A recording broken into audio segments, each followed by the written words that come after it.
जय हिंद दोस्तों, स्वागत है एक बार फिर से आपके अपने YouTube चैनल रोजगार की न्यूज़ में। मैं आदित्य एक बार फिर से हाजिर हूँ आज के दिन भर की रोजगार से रिलेटेड अपडेट लेके। इस वीडियो में हम जानेंगे बीएड वर्सेस पीटीसी के केस से रिलेटेड अपडेट। इसके अलावा यूपी ट्रिपल एस सी लेखपाल के रिजल्ट से रिलेटेड अपडेट। इसके अलावा UP triple S C forest guard से रिलेटेड अपडेट। इसके अलावा हम भर्ती एएनएम भर्ती पर भी अपडेट लेंगे और इसके अलावा पीएचडी करने वाले बच्चों के लिए अच्छी अपॉर्चुनिटी है। सेट के एग्जामिनेशन, दो अलग अलग सिटीज से सेट के एग्जामिनेशन आए, उससे भी रिलेटेड अपडेट लेंगे। तो सारी अपडेट इस वीडियो में लेंगे। उससे पहले जो भी मेरे चैनल पर नया है प्लीज मेरे चैनल को लाइक और सब्सक्राइब जरूर कीजिए, सब्सक्राइब जरूर कीजिए। चलिए चलते हैं वीडियो की ओर।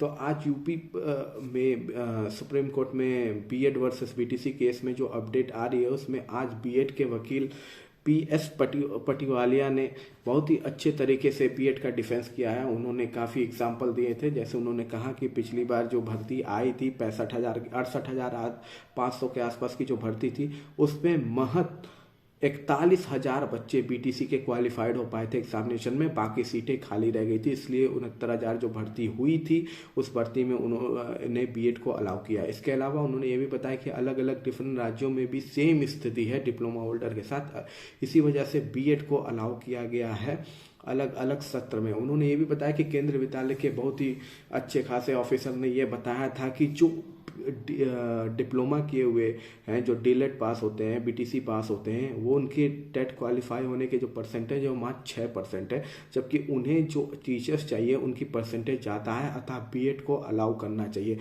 ये कुछ इंपॉर्टेंट सिचुएशन उन्होंने बहुत ही अच्छे से डिफेंड किया है बीएड को डीलेट के खिलाफ। कल डीलेट की तरफ से कपिल सिब्बल काफ़ी अच्छा बोल रहे थे और आज इन्होंने उसी को डिफेंस किया है। और मेन इंपॉर्टेंट पॉइंट है जो कोर्ट को इम्प्रेस भी किया है, भाई आप अगर एग्जाम ही नहीं क्वालिफाई कर पाएंगे और सीट ऐसे वैकेंट जाएगी तो दिक्कत वाली बात है ही।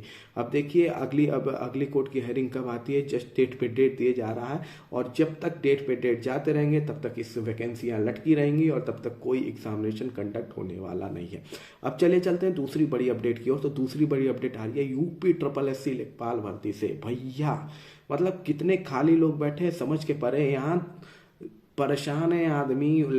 लेखपाल में इतने केसेस चल रहे हैं ऑलरेडी, उसमें इन्होंने 69,000 आपत्ति, मतलब इतनी ज़्यादा आपत्ति भेज दी है यूपी ट्रिपल आंसर की पर। अब बताइए इतनी आपत्ति को जब चेक किया जाएगा तो ऑलरेडी और टाइम इंक्रीज होगा। ऑलरेडी लेखपाल में एसआईटी जांच, तो ये केस तो वो केस चल ही रहा है। इसके अलावा अब इतने बच्चों ने आंसर की पर इतना अपोज भेज दिया है कि अब इसको भी चेक करते करते रिजल्ट आने में पक्का देरी होने वाली है।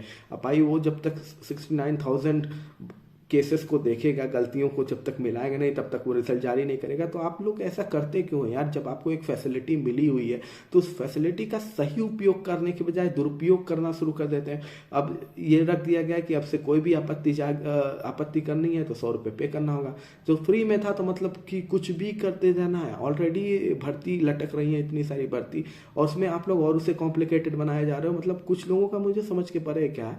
खैर लेखपाल भर्ती ऑलरेडी अब और लेट होने वाली है। थैंक्स टू जितने बच्चों ने दिया है उनका भी बहुत बहुत शुक्रिया। पूरा योगदान वो पर्याप्त दे रहे हैं इस भर्ती को डिले कराने में, ठीक है, तो ये अच्छी बात है।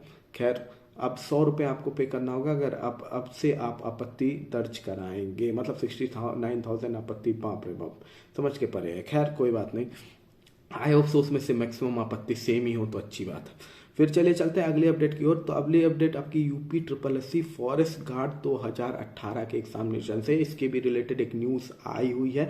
ये रिजल्ट जल्दी आपको देखने को मिलने वाला है। जनवरी अंत में या फरवरी स्टार्टिंग में ये रिजल्ट आपको देखने को मिलेगा। फॉरेस्ट गार्ड 2018 का जो एग्जामिनेशन कंडक्ट कराया गया था मैं उसकी बात कर रहा हूँ।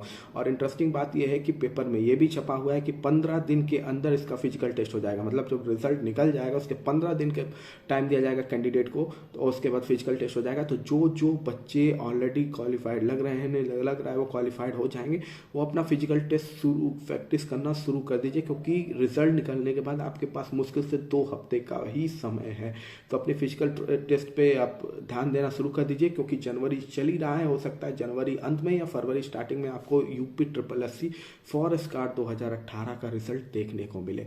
अब एक और भर्ती है, जो भर्ती है आपकी एएनएम से एएनएम की ये भर्ती है और ये लटकी हुई थी क्योंकि इसका केस कोर्ट में गया हुआ था, ईडब्ल्यूएस से रिलेटेड केस था, जिसके आज पेपर में निकली हुई है। पेपर में इससे भी रिलेटेड अपडेट ये आई है कि एएनएम की जो फ्रेशर भर्ती है, जो 7,000 की 8,000 पद पे होनी है, 8,000 प्लस पद पे जो भर्तियां होनी है कि 7,000 पद पे, जो 7,000 पद पे ये भर्ती होने वाली है।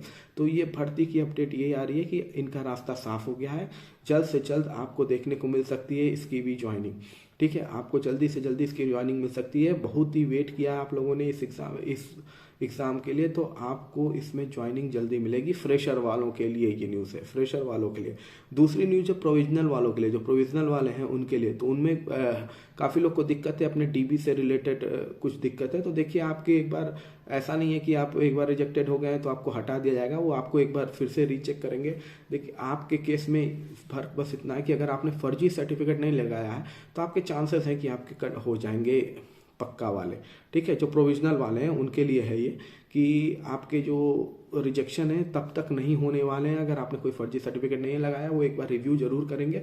और जितने लोग हैं, अगर किसी ने फर्जी वाला नहीं किया हुआ है, फर्जी डॉक्यूमेंट नहीं लगाए हुए हैं प्रोविजनल वालों में, तो उन सब का भी हो जाएगा। जितने 8,000 प्लस सेलेक्टेड हैं तो उन सब का भी ज्वाइनिंग जल्दी आपको देखने को मिलेगा। फिलहाल फ्रेशर की ज्वाइनिंग सबसे पहले होगी, उसके बाद प्रोविजनल की बात होगी। फ्रेशर की ज्वाइनिंग है, ये आप जान लीजिए जल्द से जल्द होने वाली है। अब ये कब होनी है, लेकिन हो जल्दी से जाएगी क्योंकि कोर्ट की तरफ से क्लियर कर दिया गया है। ये न्यूज़ आज के पेपर में थी। इसके अलावा 2 बड़ी अपडेट है उन बच्चों के लिए जो पीएचडी से या पीएचडी करना चाहते हैं या फिर जो असिस्टेंट प्रोफेसर बनना चाहते हैं।